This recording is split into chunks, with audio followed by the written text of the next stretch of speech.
आदित्यवर्णे तपसो दिजातो वनस्पतिस्तवरुक्षोत बिल्वः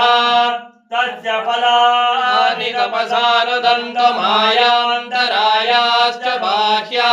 लक्ष्मीः उपैतुमां देवसखर्केत्यश्च मणिना सह प्रादुर्भूतोऽस्मि राष्ट्रेऽस्मिन् कीर्तिरुद्धिं ददातु मे शक्तिपासामलां ज्येष्ठां लक्ष्मीर्नाशयाम्यहम्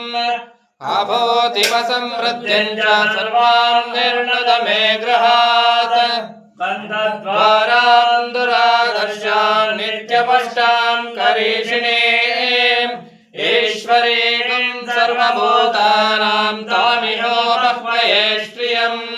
मनसक्काममाकोक्तिं मातः सत्यमशीमहे पशूनां रूपमन्नस्य मये श्रेष्ठयतां यशः कर्दमेन प्रजा भूता मयि सम्भव कर्दमा